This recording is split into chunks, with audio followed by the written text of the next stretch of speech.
पुरानी पेंशन की बहाली के मुद्दे पर आंदोलित सरकारी कर्मचारियों की ओर से किए जा रहे राष्ट्रव्यापी आंदोलन की व्यापक मोर्चेबंदी और इसी के साथ पुरानी पेंशन की बहाली का मुद्दा सुप्रीम कोर्ट की सुनवाई की लिस्ट से गायब होने के बाद सीएपीएफ के जवानों के प्रतिनिधियों की ओर से किए गए गुस्से की इजहार ने प्रधानमंत्री नरेंद्र मोदी की टेंशन को बढ़ा दिया और सरकार में हड़कंप सा मच गया है। और यही कारण है कि खुद प्रधानमंत्री नरेंद्र मोदी इस पूरे मामले पर डैमेज कंट्रोल करने के लिए मोर्चा संभाल लिए हैं। प्रधानमंत्री नरेंद्र मोदी को यह बात बखूबी पता है कि पुरानी पेंशन की बहाली का मुद्दा अगर राष्ट्रीय राजधानी दिल्ली के राष्ट्रीय आंदोलन में तब्दील होता है और इसी के साथ सीएपीएफ के जवानों के प्रतिनिधियों ने भी साफ तौर पर इस बात का इजहार कर दिया है कि वो जन आंदोलन के जरिए पुरानी पेंशन की बहाली करवाएंगे, तो जाहिर सी बात है कि प्रधानमंत्री नरेंद्र मोदी को बखूबी पता है कि सीएपीएफ के जवान भी अगर सड़कों पर उतरते हैं पुरानी पेंशन की बहाली के मुद्दे पर और राष्ट्रीय राजधानी दिल्ली में, तो सीएपीएफ के जवानों के अलावा सरकारी कर्मचारी पहले से ही राष्ट्रव्यापी आंदोलन करना चाह रहे हैं और इसके लिए उन्होंने व्यापक रणनीति बना रखी है। तो फिर यह खबर समूचे देश में जंगल की आग की तरह फैलेगी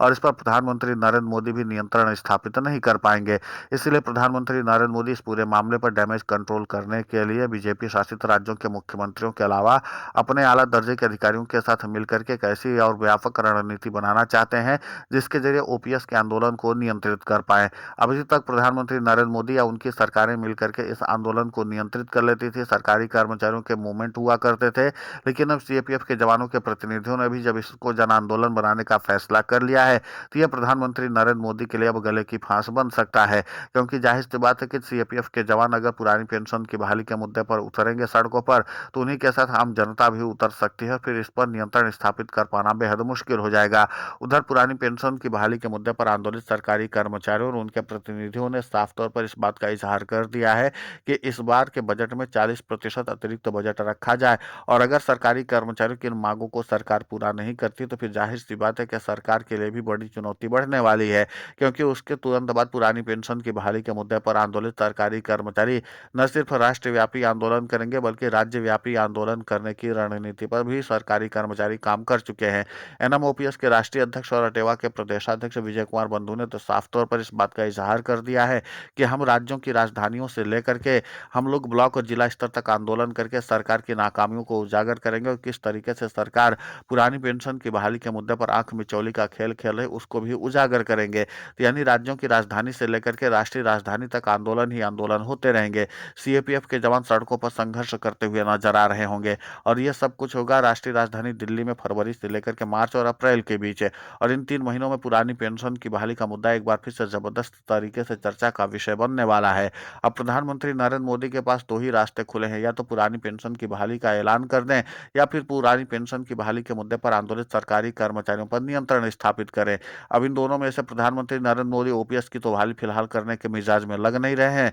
तो जाहिर सी बात है कि नियंत्रण स्थापित करने में लगे हुए हैं। उधर पुरानी पेंशन की बहाली के मुद्दे को लेकर के सीएपीएफ के जवानों के प्रतिनिधियों ने भी सरकार की कड़ी आलोचना करते हुए कहा, हम लोग अदालत और इसी के साथ सरकार से बेहद निराश हो चुके हैं। हमारे पास एक ही रास्ता खुला हुआ दिखाई दे रहा है, वो जन आंदोलन का है। हम जन आंदोलन के जरिए ही इस बात को आम जनता को बताने की कोशिश करेंगे कि किस तरीके से सरकार सीएपीएफ के जवानों के साथ सौतेला व्यवहार कर रहे हो, किस तरीके से अदालतों में अपने दांव पेच के जरिए पुरानी पेंशन की बहाली के मुद्दे की सुनवाई होने से रोकने की कोशिश कर रही है। इसको लेकर के हम आम जनता के बीच में जाएंगे और इस बात का संदेश देने की कोशिश करेंगे कि सरकार अब सीएपीएफ के जवानों के साथ नहीं खड़ी है और उनके पेंशन पर डाका डालने की कोशिश कर रही है। अब यही सारे समीकरण जो है प्रधानमंत्री नरेंद्र मोदी की टेंशन को बढ़ा रहे हैं और खुद प्रधानमंत्री नरेंद्र मोदी इस पूरे मामले पर नियंत्रण स्थापित करने की कवायद में जुटे हुए हैं। सबसे महत्वपूर्ण बात है कि पुरानी पेंशन की बहाली के मुद्दे को लेकर के अतिरिक्त बजट के अलावा प्रधानमंत्री नरेंद्र मोदी बीच का रास्ता निकालने में भी जुटे हुए थे। उनको ये लग रहा था कि अगर सीएपीएफ के जवानों के मांगों को इतर कर दिया जाए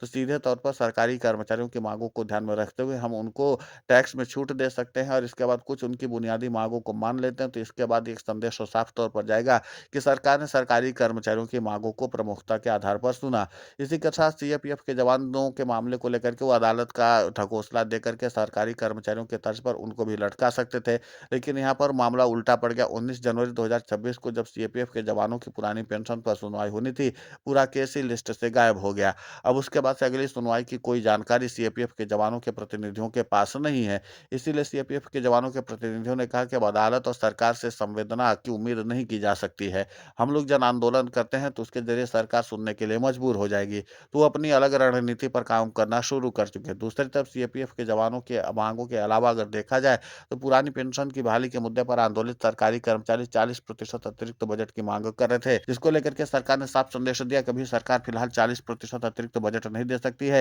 लेकिन पुरानी पेंशन की बहाली के मुद्दे पर आंदोलित सरकारी कर्मचारियों की मांगों को पूरा करने के लिए कम से कम सरकार टैक्स में छूट दे सकती है,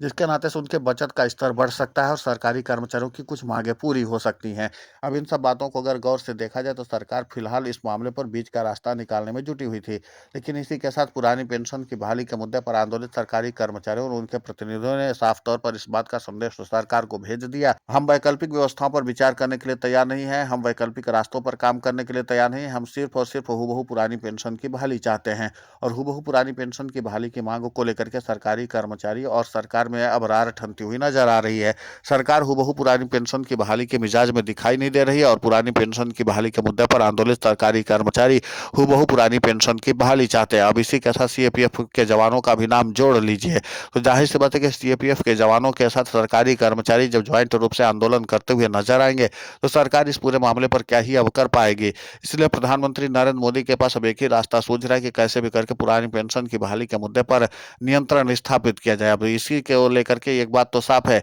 कि पहले राज्यों की राजधानी से लेकर के राष्ट्रीय राजधानी दिल्ली तक का जो कनेक्शन पुरानी पेंशन की बहाली के मुद्दे पर है उसको तोड़ा जाना चाहिए। और लेकिन पुरानी पेंशन की बहाली के मुद्दे पर आंदोलित सरकारी कर्मचारियों के प्रतिनिधियों ने कहा कि हम राष्ट्रीय राजधानी दिल्ली तक में ही अपने आंदोलन को सीमित नहीं रखना चाहते हैं, हम ब्लॉक और जिला स्तर से लेकर के तहसील स्तर तक में आंदोलन करेंगे और सीधे तौर पर सरकार को खुली चुनौती देंगे। और अगर सरकार पुरानी पेंशन की बहाली के मुद्दे पर अपना नजरिया नहीं बदलती है तो हम सड़क पर संघर्ष करने के साथ ही संसद में भी संघर्ष करने के लिए तैयार हैं। तो सड़क से संसद तक पुरानी पेंशन की बहाली के मुद्दे को लेकर के चर्चाएं गंभीर होती हुई नजर आ रही हैं। अब ऐसे में देखना महत्वपूर्ण होगा कि सरकार इस पूरे मामले पर क्या कुछ और नए निर्णय लेकर के आती है, लेकिन फिलहाल प्रधानमंत्री नरेंद्र मोदी की चुनौती बढ़ी हुई है और प्रधानमंत्री नरेंद्र मोदी को एक ही रास्ता सूझ रहा है, या तो हूबहू पुरानी पेंशन की बहाली की मांग सरकारी कर्मचारियों की मान ले, या तो फिर पुरानी पेंशन की बहाली के मुद्दे पर आंदोलित सरकारी कर्मचारियों के आंदोलन पर नियंत्रण स्थापित करे। प्रधानमंत्री नरेंद्र मोदी को दूसरा विकल्प ज्यादा सुटेबल लग रहा है कि अभी भी हम